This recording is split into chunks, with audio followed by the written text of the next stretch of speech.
The observation deck of the Talon's Pride offered a panoramic view of the star-studded void. But Arya Ven wasn't admiring the cosmos. She was flat on her back, one leg pulled toward her chest, breathing through the familiar burn of a proper hamstring stretch. "Hold, 2, 3, she muttered, switching legs. Behind her, pressed against the transparent aluminum viewport, 3 pairs of luminescent eyes watched with growing alarm. Cub Corin, eldest of the predator younglings aboard the vessel, felt his throat sacs inflate with distress. The human was in trouble. The Zaril were apex predators from a death world that made Earth look like a garden paradise. Their homeworld, Krell 6, boasted gravity twice that of human standard, predators that hunted in packs of hundreds, and an atmosphere so thick with spores that evolution had gifted the Zaril with redundant respiratory systems. They were built for violence, engineered by survival to be the galaxy's most efficient killers, which is precisely why Corin knew combat when he saw it. "She fights," he hissed to his siblings, his scaled crest rising in agitation. "But where is the enemy?" His sister, little Vess, whimpered. "I see nothing. Is it cloaked? Or microscopic?" Their brother Thresh suggested, his juvenile claws extending instinctively. The humans are so fragile. Even small enemies could tear them apart. They'd been warned about human fragility, repeatedly. Commander Thal had made it abundantly clear during orientation. The human is your new combat instructor. She is also made of tissue paper and hope. Do not engage her in play. Do not test her reflexes. Do not, under any circumstances, treat her like a packmate. But this wasn't play. This was survival. Arya moved into a cobra pose, arching her back with a soft grunt of effort. Her spine crackled audibly. "The enemy breaks her bones!" Corin shrieked, launching himself across the observation deck. The other cubs followed instantly, their pack instincts overriding all training. They moved like liquid shadow, closing the 15-meter distance in under 2 seconds. Arya heard the thundering approach and had just enough time to think, "Oh no," before 60 kilograms of concerned predator cubs slammed into her, followed immediately by 2 more. "Arya Ven, we assist," Corin howled, his claws carefully retracted as he attempted to pin her to the ground, protect her. It was hard to tell through the chaos of scaled limbs and concerned chirping. Guys, I'm fine," Arya wheezed, finding herself in the middle of a very protective, very confused predator pile. "Where is enemy?" Vess demanded, her head swiveling frantically, pupils dilated to full combat width. "We smell nothing, but you are clearly in battle." "Show us the threat," Thresh added, his adolescent roar more of a squeak. "We will end it!" Arya managed to extricate one arm, holding it up in what she hoped was a calming gesture. "There's no enemy. I was just stretching." 3 pairs of slitted eyes blinked at her in perfect synchronization. "Stretching?"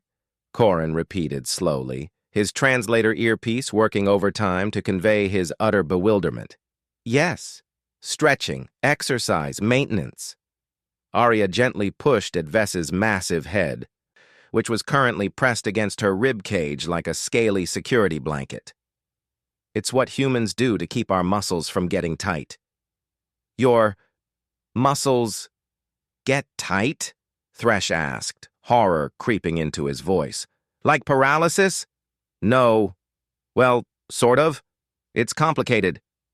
Arya finally managed to sit up, finding herself surrounded by 3 very worried predator cubs who were now examining her with the intensity of combat medics. "Our muscles need regular stretching or they get stiff and we lose flexibility." Corin's crest flattened in confusion. "But you were making pain sounds. We heard your bones breaking." "That was just my spine cracking.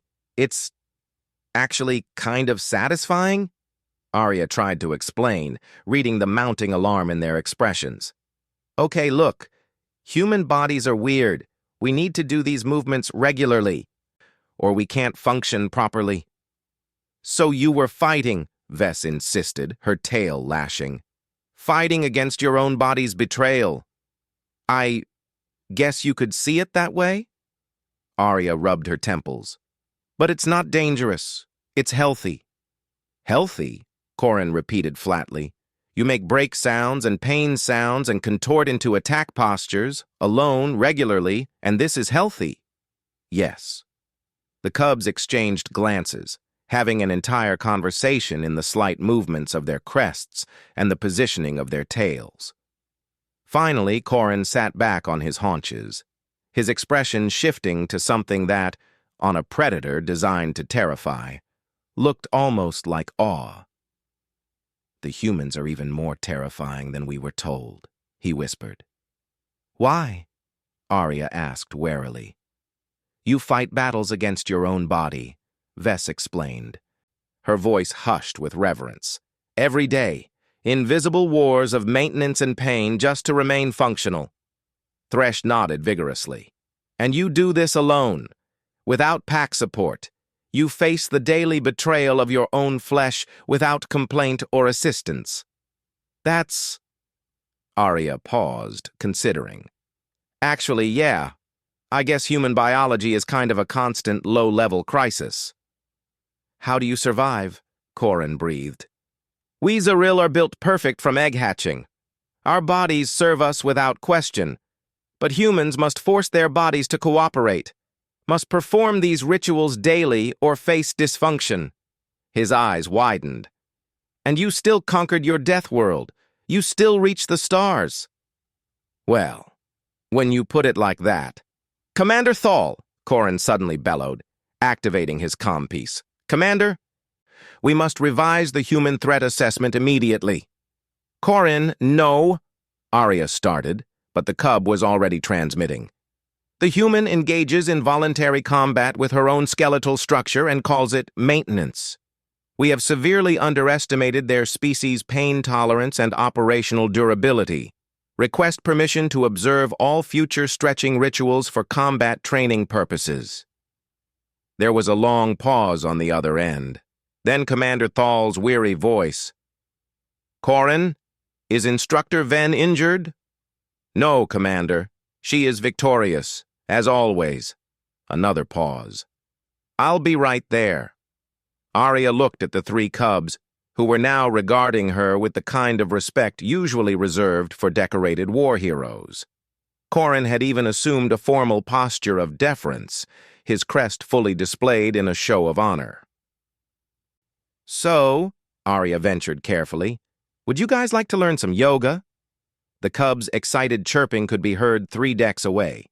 Commander Thal arrived to find his combat instructor leading a class of predator cubs through Downward Dog, all of them convinced they were being trained in an ancient human warrior discipline that involved ritualistic combat against one's own body. He decided not to correct them. Morale was important, after all. And honestly, watching 3 apex predators attempt the warrior pose while solemnly declaring, "We honor the human way of suffering," was the highlight of his rotation.